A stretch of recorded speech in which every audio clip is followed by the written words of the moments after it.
everybody, how's it going? Welcome back to another edition of the Young Legacy series. Today we've got an insanely amazing guest.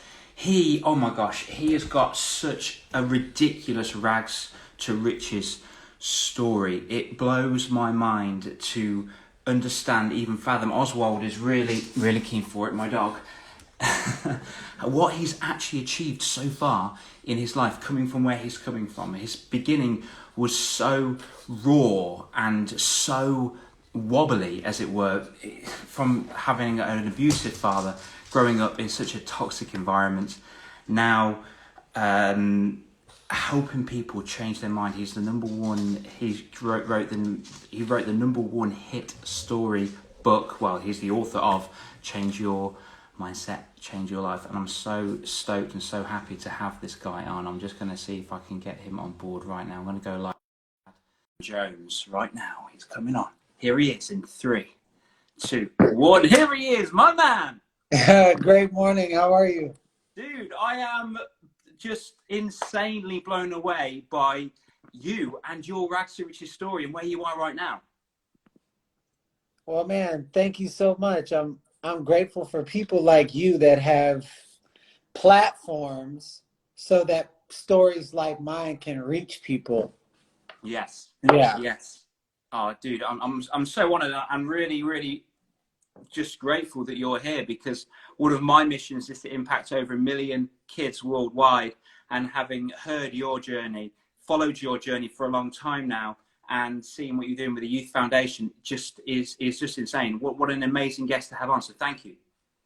Oh man, thank you so much. I'm excited. You like I watched quite a few of your things, and you like exude so much energy. Like you always know when somebody's like really passionate about something. And I love your passion for what you're doing for kids, because we share the same. Mate, fantastic. Yeah. So we're going to be bouncing off each other. By the way, buddy, this is kind of like a relaxed affair. So if you feel like asking me anything, I don't really want to put you on the spot. I just want to kind of use our conversation as a vessel to help out as many kids make an impact in their lives. So, dude, let's just chat. Let's do it. Let's do it. So from the beginning, then, you had such a raw beginning. Yeah. Dude, from what I've, please correct me if I'm wrong, but what I've read and what I've researched, you're in a French prison for drug smuggling, even though you had no idea that there were drugs in the car. You had a very tough upbringing. I knew it was something. I just didn't know exactly what it was, because I didn't want that on my mind. Yeah, I hear you, man. Yeah. So, but then again, it's almost as if, not that it was a given, but that was a path that may have been carved that way because of the way that you were brought up. But let's not diminish the fact that your mom was an absolute angel for you. Well, she my mom you out did the prison. best. My mom did the best she could with what she had. I'll put it to you that way. She was an angel. Now that I realize, but back then she wasn't an angel. Okay. And and obviously with your dad, you had a bit of a rough start with your father in regard to what he did. We don't need to go into that. But the point I'm making is that every single person that has got a rough start or had a rough start in this life, it's down to them whether or not they want to tune their own life to continue that destination, or think, hang on, I can just change my mindset and change my life, which is incidentally your best-selling book. Yeah, absolutely. So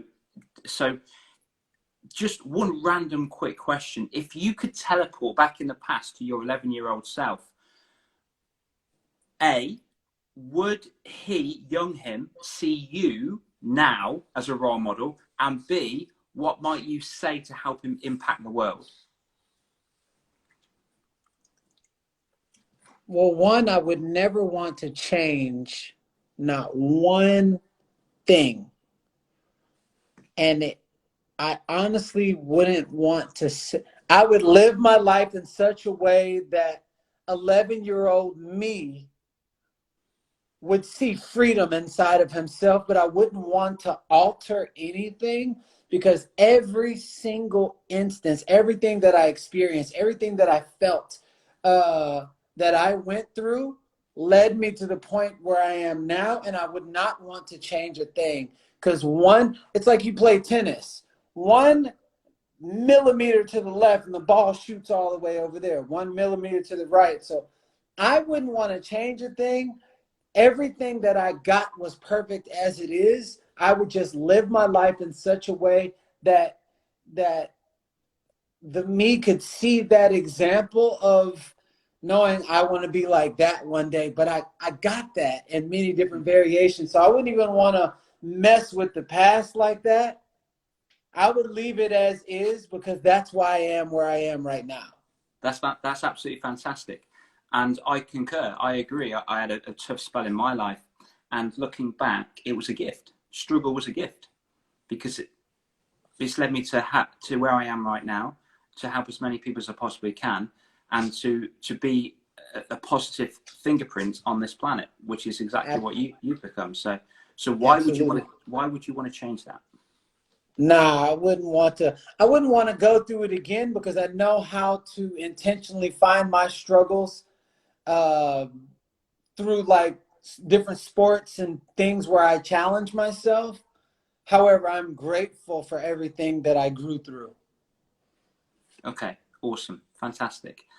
I love that. I love that a lot. So, if you had a group of kids, let's say 11, 12-year-olds, that may be heading down a path of self-sabotage, let's say, is there Yeah. any kind of pearl drops you might say, you know what, I'm not going to tell you what to do, but this is something that may help?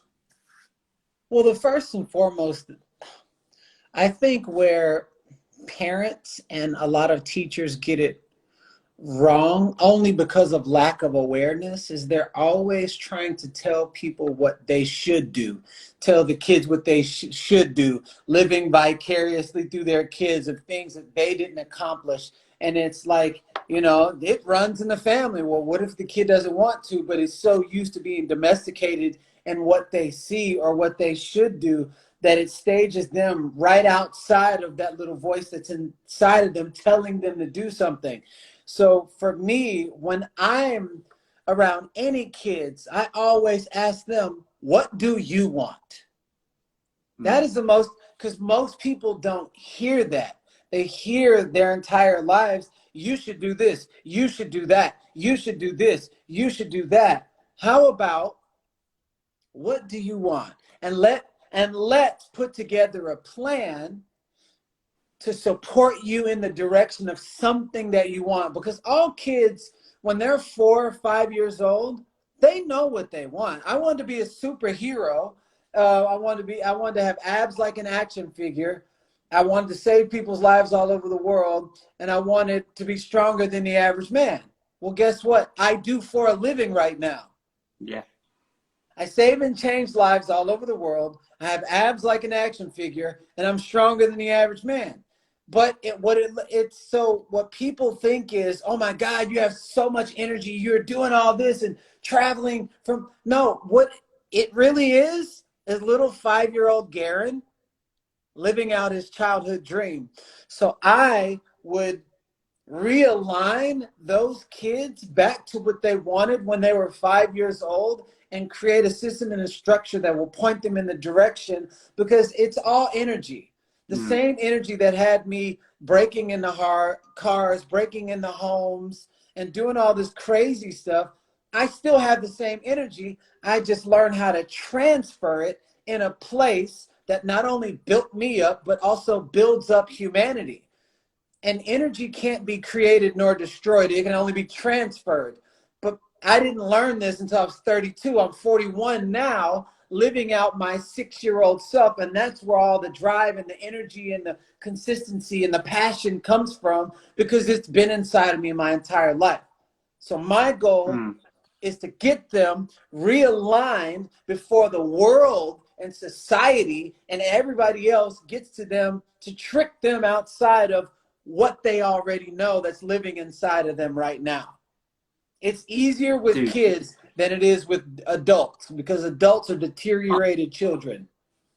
Massively. It's so easy to build a strong kid than it is to fix a broken adult. Absolutely agree with that one, 100%.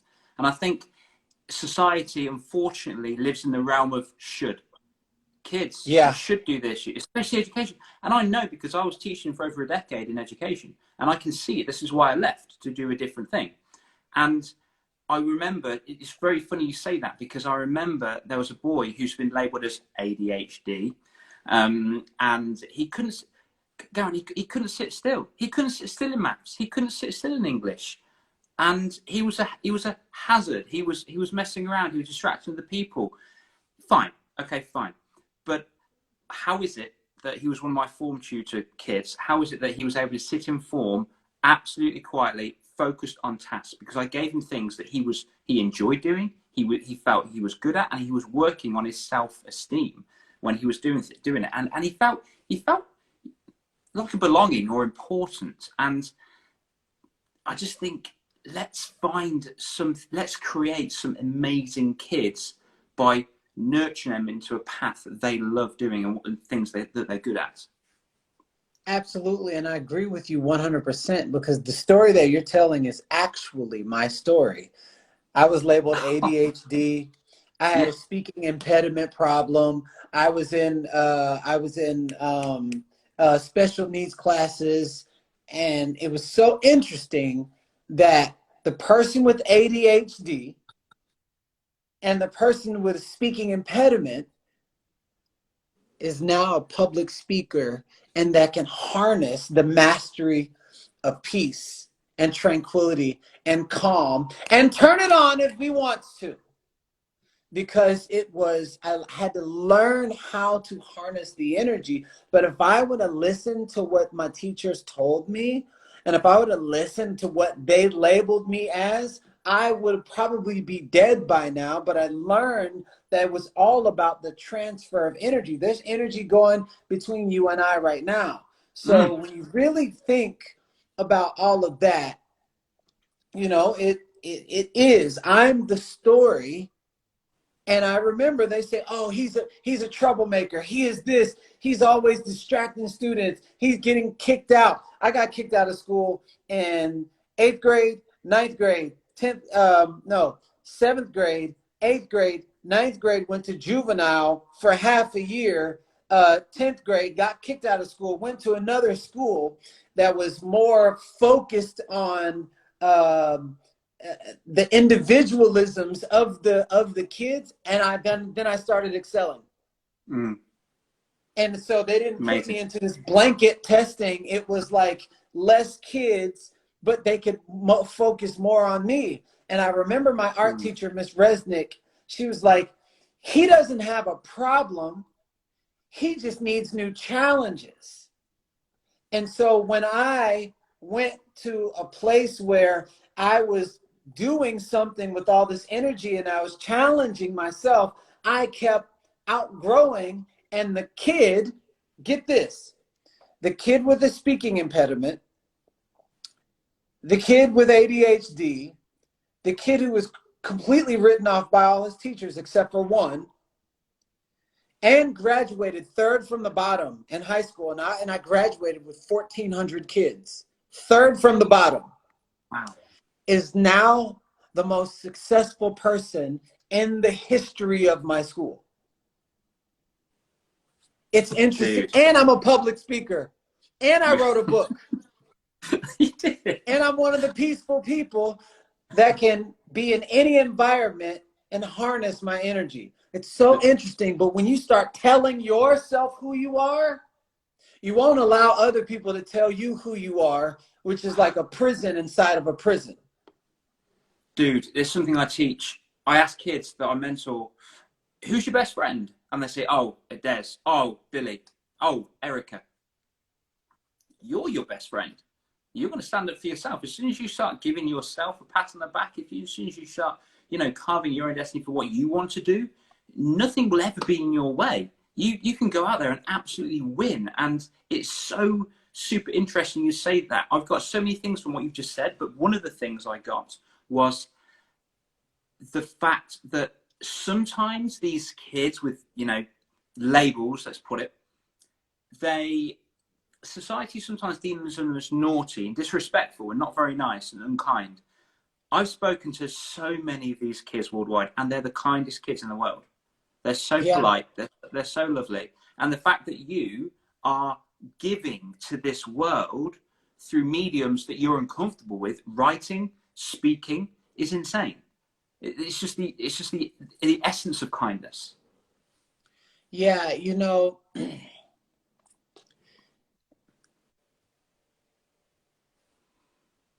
deep down inside,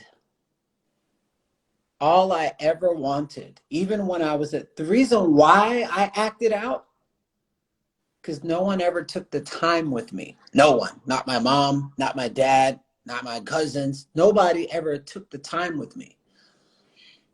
And the second someone took the time with me, I actually listened to that person. So a lot of times these troubled kids,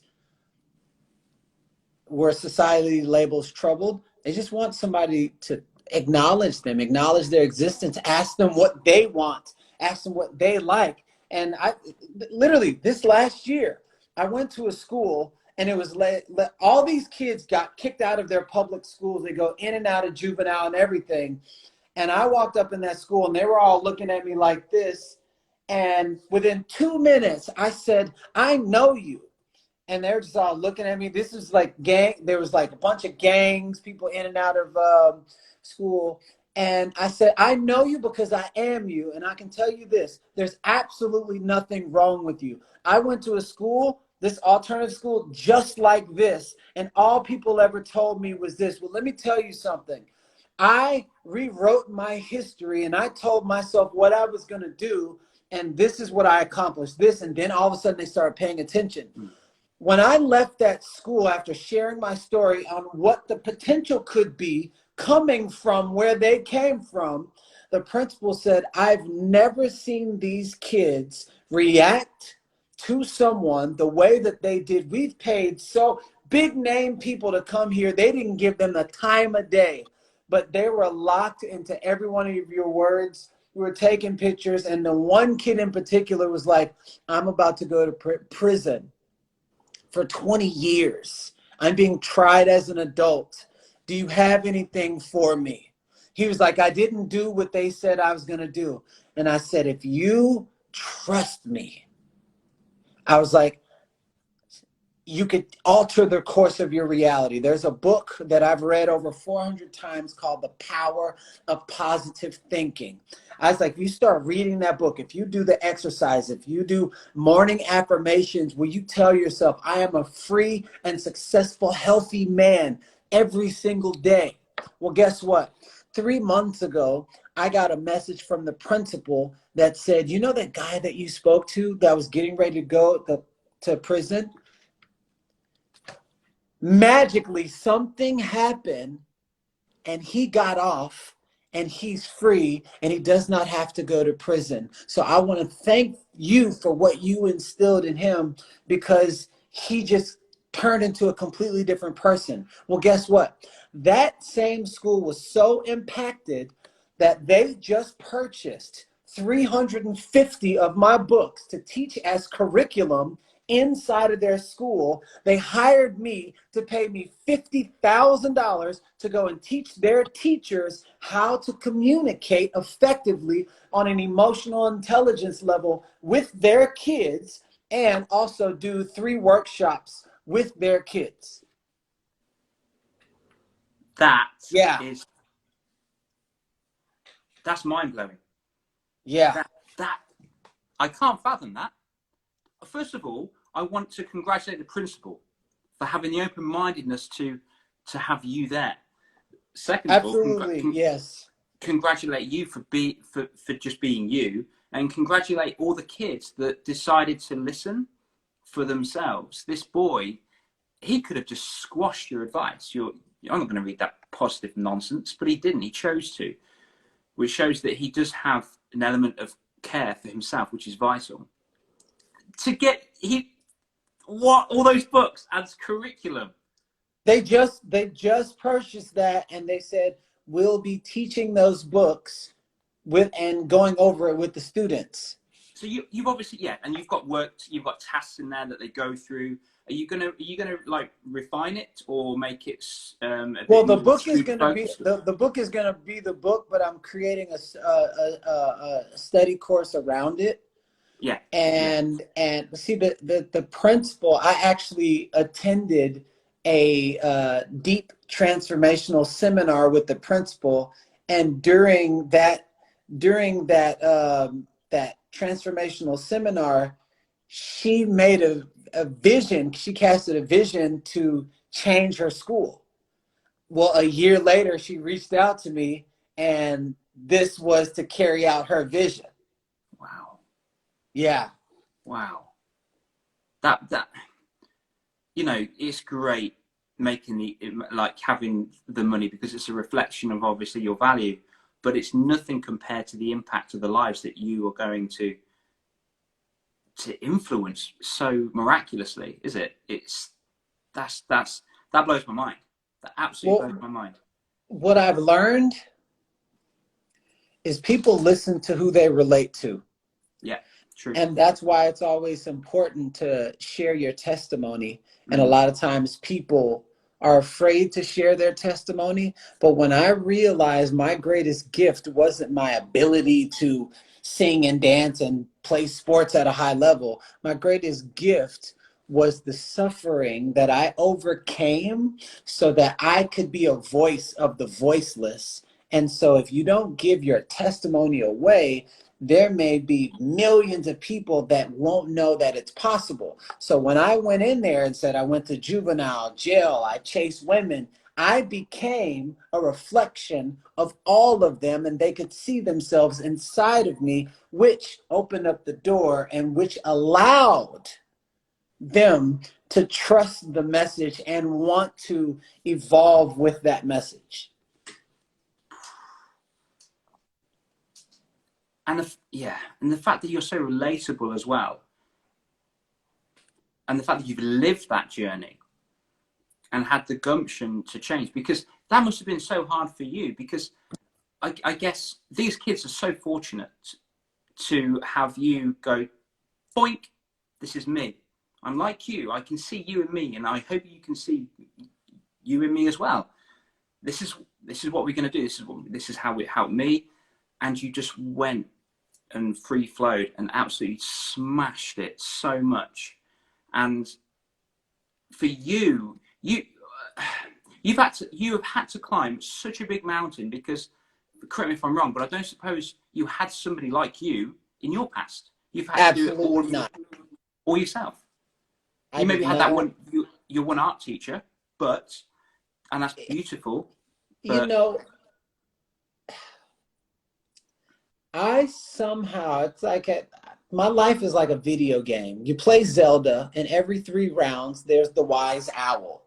And you never know what the wise owl is that's giving I you, love this analogy. Oh, you know what I'm saying? It's like giving you this wisdom for the road ahead, and you can either take the wisdom or not.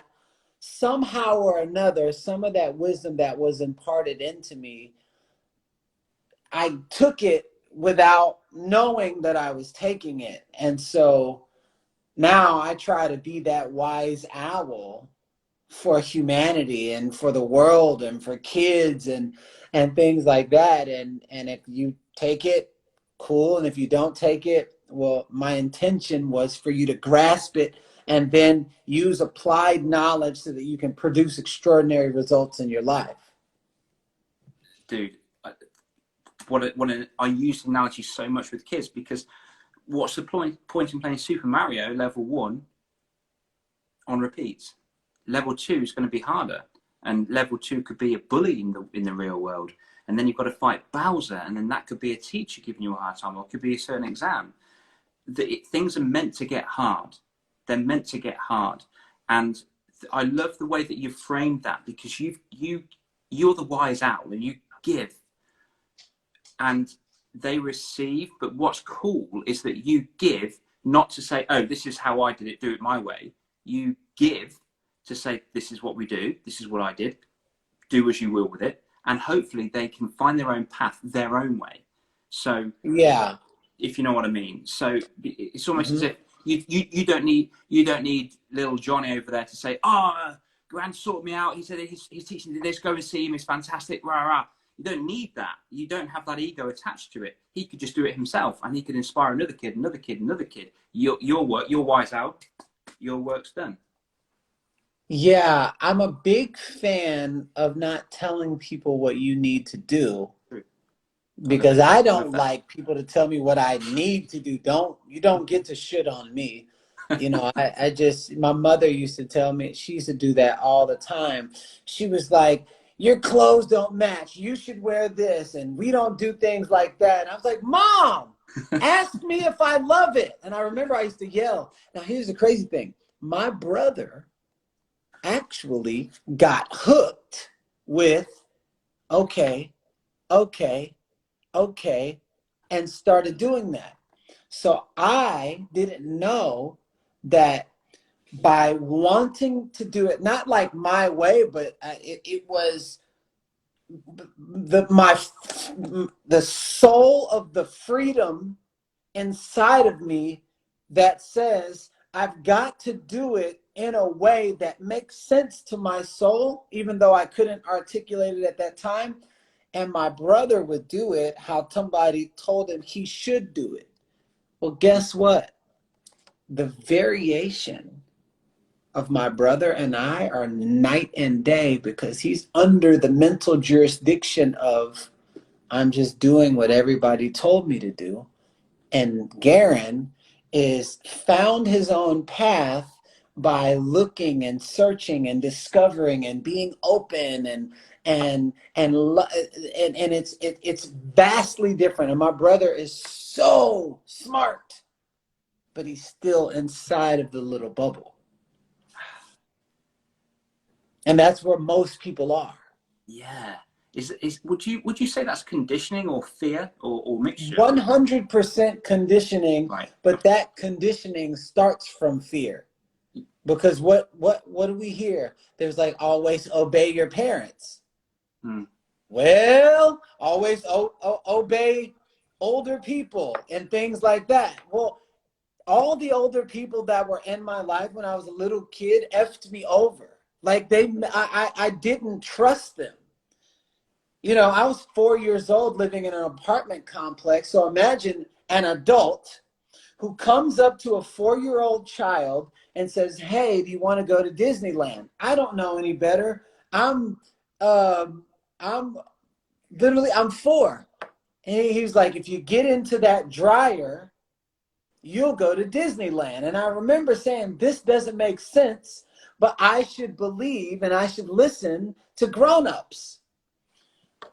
A grown man picks a 4-year-old child up, puts the baby inside of the community dryer, closes it, and then turns it on, and I'm burning and boils on my head and every single thing. And in that moment, I was like, I'll never trust. That's where my I don't trust people had come from. I just started trusting people 5 years ago, but in a way it served me because it taught me how to trust my own voice, trust my inner voice. And so that's where that all came from. Bro, thank you so much for sharing that story, man. That's really courageous. I really appreciate that, dude, so much. Would I'm a huge believer in the fact that struggle and pain leads to a stronger people. Do you going through that? Yeah. I'm fighting against my own beliefs now. I don't think I don't think a kid should have ever endured that and things worse. There needs to become a point to pain, I guess. Would you would you say that served you or not, that experience? I would say everybody's path is their own. And Okay. whenever you overcome whatever is in your path, I have this saying that said, on the other side of resistance is the door to more. Wow. when you become aware. Mm. So if I hadn't have gone through that, and if I hadn't have gone through rejection, if I hadn't have gone through prison and all these different things, I wouldn't have acquired the knowledge that I have now. So I don't say that it's mandatory that you got to go. But one thing I do say is the most beautiful things have come through struggle. Babies are born from blood and chaos. You know, the cataclysmics of the star, boom, the Big Bang. So that when you really tailor it back and think about it, if you want to win the gold medal, you actually put yourself through certain level of sacrifice, struggle, and pain. But what I say is how you approach it determines the outcome. So if I want to win the gold medal, I'm willing to do what it takes to get to that gold medal. So if I've got to sacrifice myself, pain, endure, come back, get stronger, endure, come back, get stronger, I'm actually focused on the outcome and allowing the outcome to pull me through the process. Now, other people will say, oh, this is so difficult, it's so hard, and they'll live in agony their whole life. But what I've learned is when I cast out a big dream, it unlocks the equal of its resistance. So anything that comes into my life is shaping me and molding me so that I can be strong enough to be able to receive the dream or to step into the picture. That's why they don't put first graders in fifth grade. You've got to pass tests along the way. You can't just face King Koopa in Super Mario. You got to face all the dragons at the end of every round and pass all these levels before you can even get there. So now I understand. I said I wanted to be a superhero when I was 3. So when I was 4 and 5 and overcoming all these things, we'll name one superhero that didn't have to overcome so much trials and tribulations in order to obtain their power, their passion, their wings, their flight. So I actually asked for this life without even knowing it, because you make the dream and then the dream makes you. But if you understand the path that you're on, now connecting the dots, looking backwards on your life, you'll realize you actually called your life into existence. That's what I believe. What an absolutely beautiful philosophy. And I'm sitting here, Garrain, first of all, I must apologize because I was trying to be present. I was, because my jaw dropped. But I'm thinking of all the superheroes now, and obviously Spider-Man and Uncle Ben and Bruce Wayne and his parents, and obviously Clark Kent and his planet. Dude, it's almost as if you have just reaffirmed Newton's third law. For every action, there's an equal and opposite reaction. If you want that dream, if you want that goal, if you want that essence of beautifulness, then guess what? This resistance is here waiting for you. You want this? Bro, this is going to come. 100%. And there's a price to pay, but I don't think people realize why all these weird things are happening to their life. Because you said, look, I want to retire my mom. I want to be successful. You want all these end game things, but don't even realize what you asked for, you're actually being trained for. So people focus on the little monotonous things. Like, why is this happening to me? Why did this happen? Why did my girlfriend break up with me? To strengthen your willpower to keep going. You actually asked for this. You asked for it. So when you ask for something big, expect to overcome something big. It's only matching your level of ask. Dude. But when you can't change what you're not aware of. So when you're not aware, what'll happen is life will be happening to you. Life's not happening to you, it's responding to you. So if you know that it's responding to you, be prepared. If you listen, I'm an ultra marathoner. I've run 60 miles over a mountain at one time before. Listen, if you've never run a marathon before, ever, and you say, hey, teach me how to run a marathon. You've never even run a mile. Well, I'm going to bust your butt, and you're going to be tested. And we're going to do 5Ks, 10Ks, 15Ks, 22Ks. And depending on how you want to finish the race, that depends on how hard I am on you in practice. So if you say, oh, I just want to finish, cool. Well, then I'm going to give you just want to finish practice. I want to compete. I'm going to give you competing practice. I want to win. I want to get first place. I'm going to give you first place practice. All of your dreams, prayers, wishes, desires, goals are just like that. You create the dream, and then the dream starts conditioning you to be ready to achieve whatever it is. The second you walk away from it, you must have really didn't want that dream. Well, so I've got it. I think I've got it now. So the pain that comes with that isn't happening to you. It's kind of happening for you in a way, because you thought it and wanted it and asked for it in existence. To obviously achieve that dream, you need to go through that. Absolutely. It's like, I want to be committed to this girl. I've cheated on every girl that I've ever had, and I love this one. This is the girl that I'm committed to. Now, guess what happens? It unlocks the equal of its resistance of your ask. Every ex-girlfriend you ever dated then starts calling you. And then all the girls that didn't want to give you a chance then start saying, hey, we should go out sometime. All of that was unlocked to test you to see if you were really serious about your level of commitment. But it's also shaping you and molding you and preparing you for the willpower it takes to be in a committed relationship.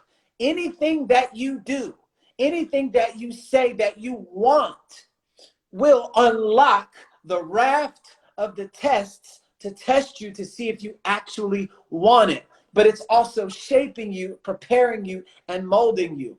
Most kids, you ask them, I want to be, then when they're 4 and 5, I want to be the president of the United States. I want to be a king. I want to be a princess. I want to be an astronaut. Boom.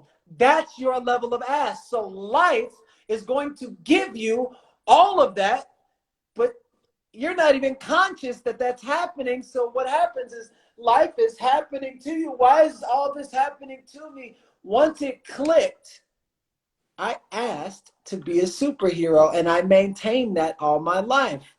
So what do? Exactly what I asked for, and every variation of everything that I do has to do with being strong, saving lives, and being global. And abs. And abs. I asked for it. Yeah. Buddy, that's ridiculous. I think I've found the title of your next book if you're going to do that. The Wrath. What is it? The Wrath of the Test. The Wrath of the Test. What do you I'll think write of it that? down. The Wrath of the Test. That hit me like a cannonball in the face when you said that. You know when you can feel that energy? Boom. Yeah. Smack me in the face. The Wrath of the Test. Dude, we've said it here first, guys. So if you're watching, no, that's Garrain's, guys. Come on. Let's play fair. Let's play fair. But why is it, do you think many people on this planet cannot handle that because they are put in their bubbles, like whether it be through conditioning, whether it be told they're amazing and good, even though they may not be. So they go through pain and hurts when they realize they're not winning and they're not the prettiest or the fastest or the strongest, or the clever or the smartest or whatever it may be. And they quit and they give up and they're just so results focused as opposed to process focused. What is it that, because what else I heard from your amazing words were, if they're not aware, Yes. if they're not aware, and if they never be aware, if the penny doesn't drop, does that turn them into victims, or do they perceive? 100%. Okay. Because we live in a victim-induced society. Unfortunately. Why is this happening to me? What's wrong with me? Why is this happening to me? Instead of, thank you for making me better. Thank you for making me stronger. I am so grateful to grow every single day. I'm telling you, when things start happening in my life, I'm just like, thank you, coach. I learned this from sports. I learned this from sports. So when I'm talking to God, when I'm talking to the universe, when I'm talking to anything that I cast it out, when something happens on the tail of something that I ask for, I know that this is part of my ask. So I treat it just like I treat sports. But when I was in high school, I'd be like, oh man, why is this workout is so hard? It's so difficult. I can't stand my coach.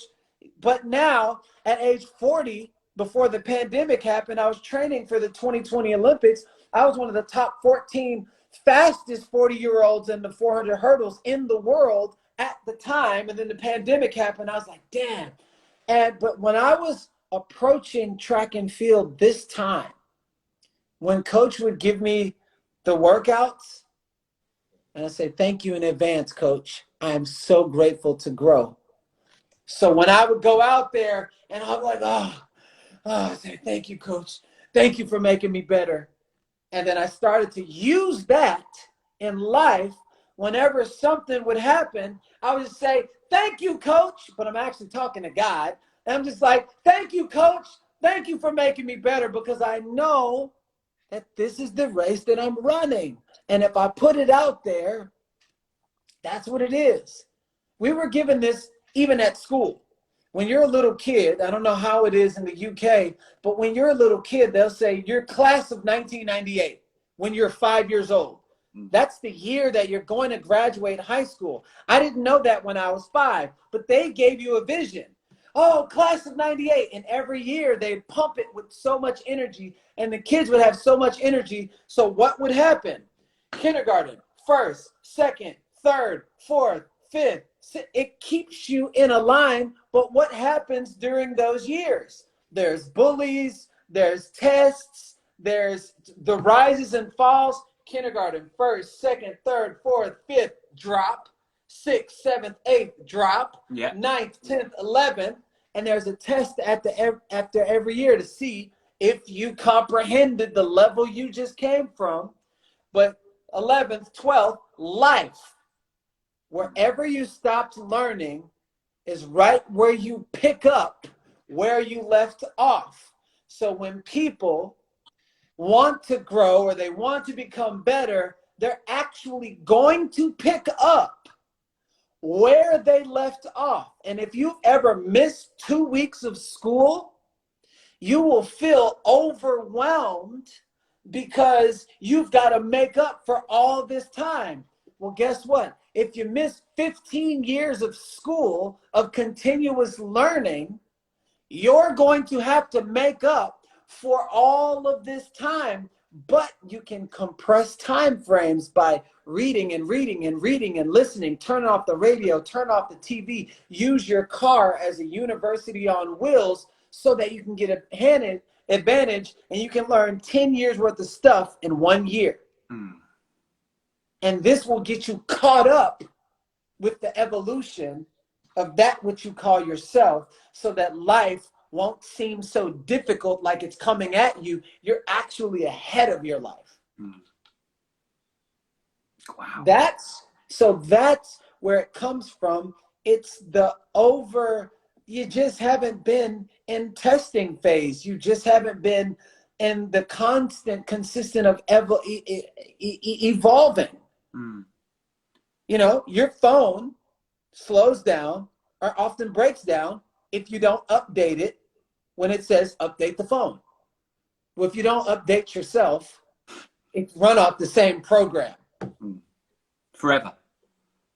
The essence of life is growth. So if you're not intentionally grow your mind, you're going to break down and slow down just like cell phones do.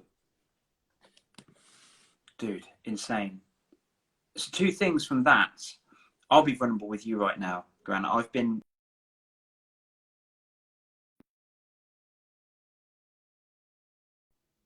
just there we go. I've been a Wait, bit yeah, angry you recently. paused.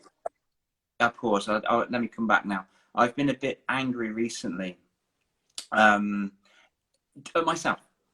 And the reason is because I'm getting to a point now where things are getting a bit hard, and I understand that I need to go through this to get to the level that I want. And it's tough. It really is. And I'm not sitting here being a victim.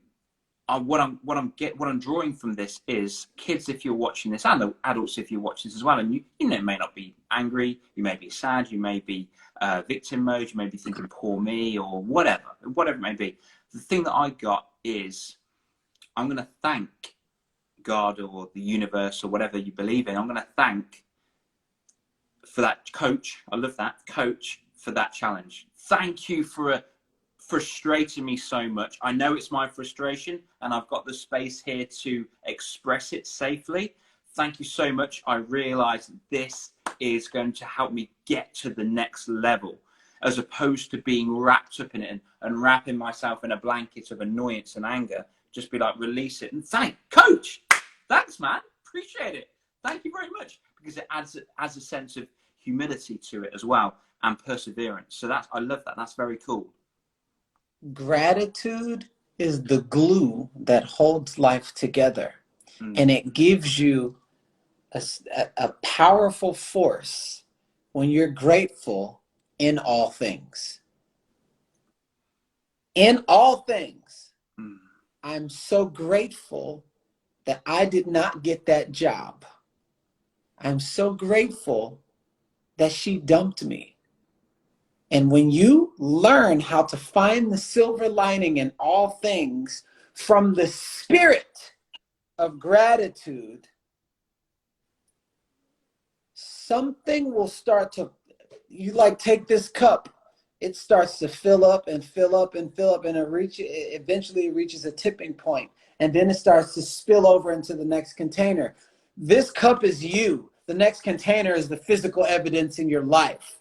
So when you contain the spirit of gratitude and the overflowing of gratitude in all things, your life will transform into the essence of things that look like gratitude and generosity and abundance, because the cousin of abundance is gratitude.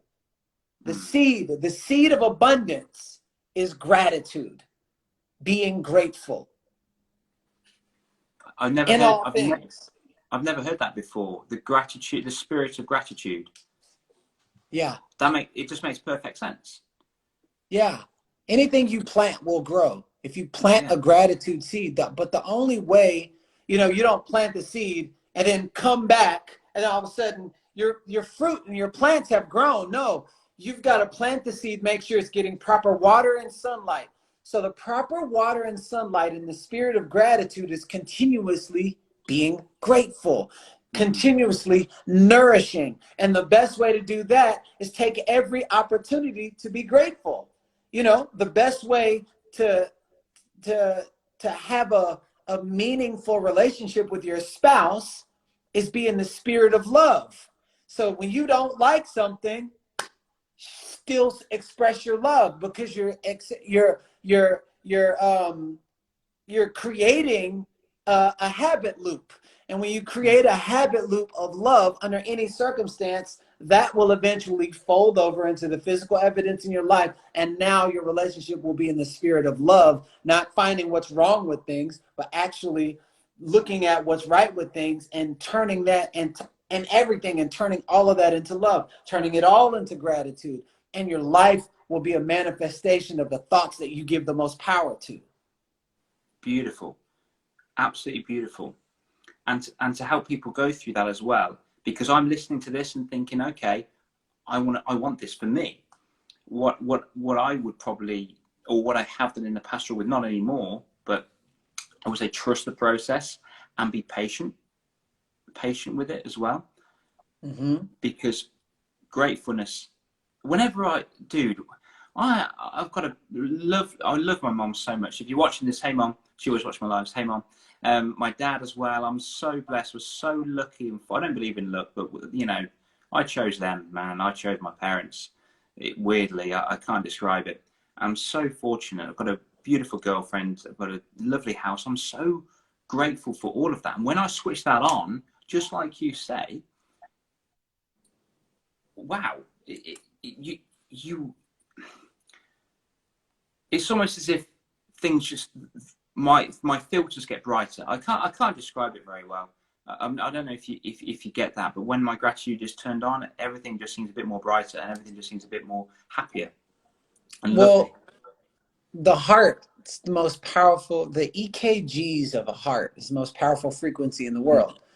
Gratitude comes from the heart. So when you're using your heart, you're using the most powerful frequencies in the world. So when you keep using it and keep using it and keep using it, and if you're saying every day, I'm so grateful for my girlfriend, I'm so grateful for my parents, I'm so grateful for this, I'm so grateful.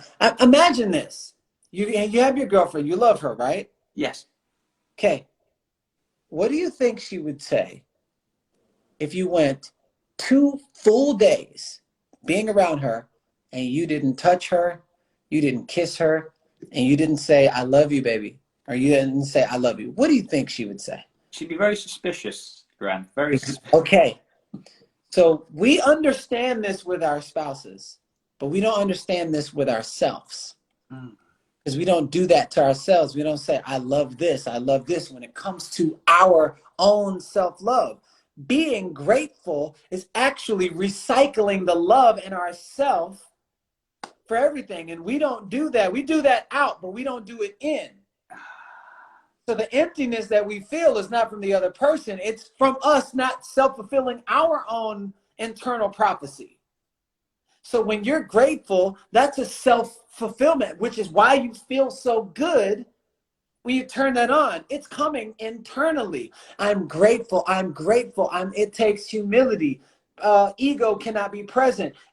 I'm grateful. I love myself. I love this. I love that. I love this. I'm grateful for this. I'm grateful that. You're building up your own personal magnetism.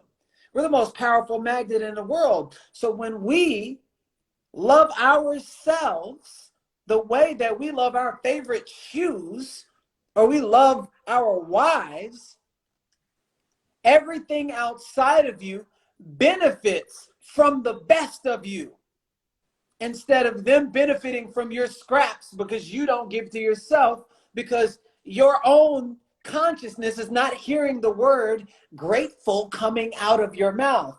I love coming out of your mouth as it pertains to you.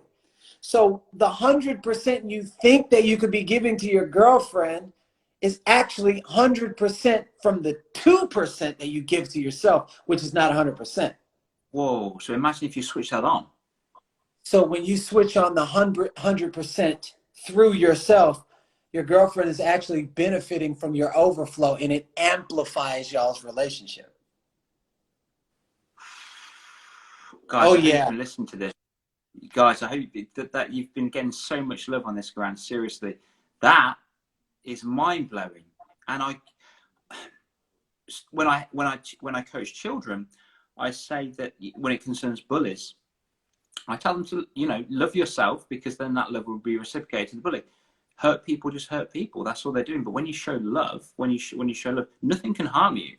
And in regard to a relationship, like you've just said just then,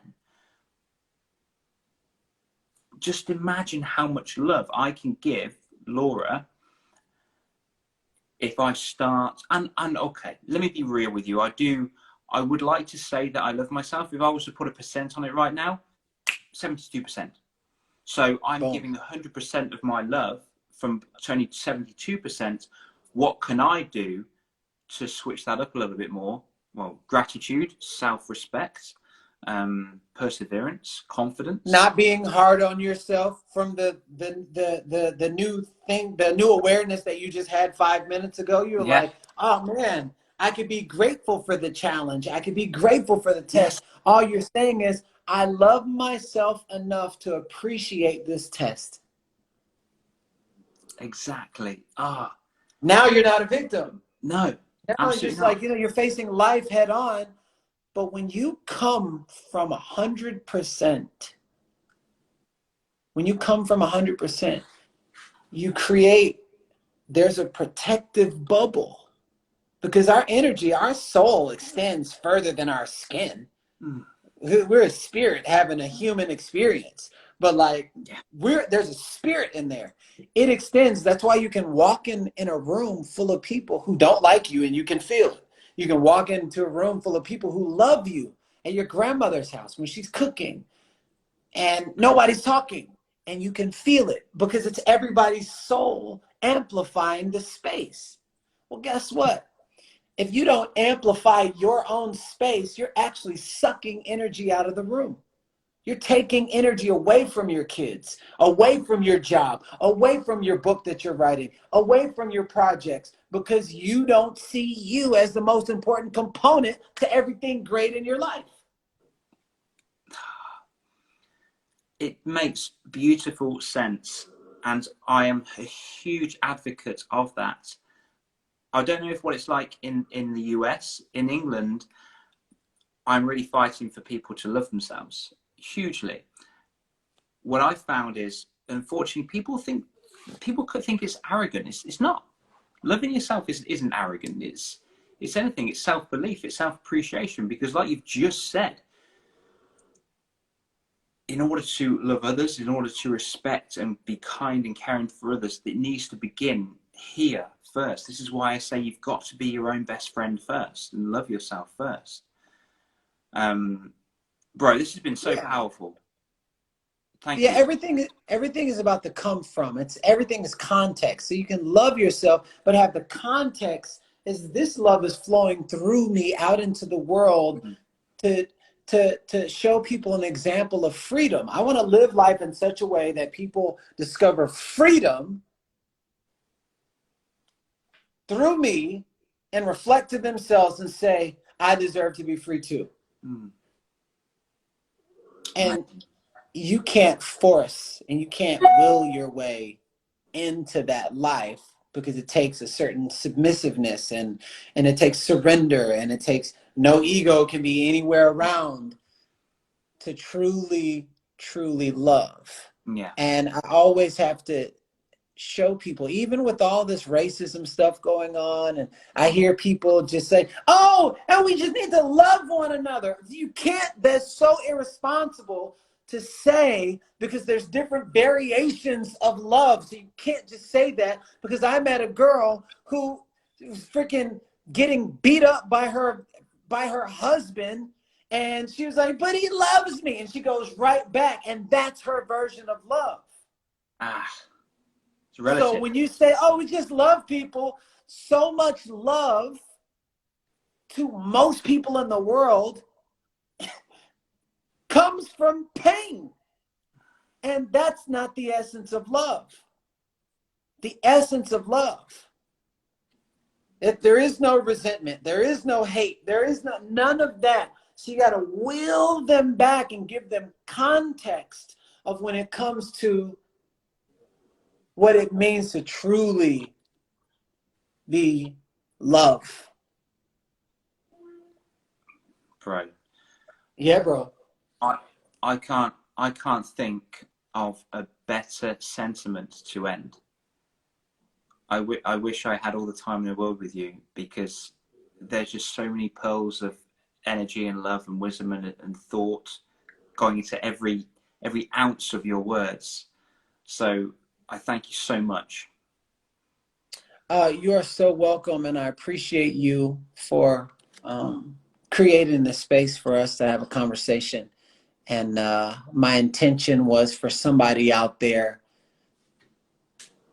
to truly get it and not only be inspired, but for it to be inspired call to action for you to do something with your life now. Because someday will never happen. And the only time we will ever have is right now in this present moment. And deep down inside, we all know what to do, but you can't change without awareness.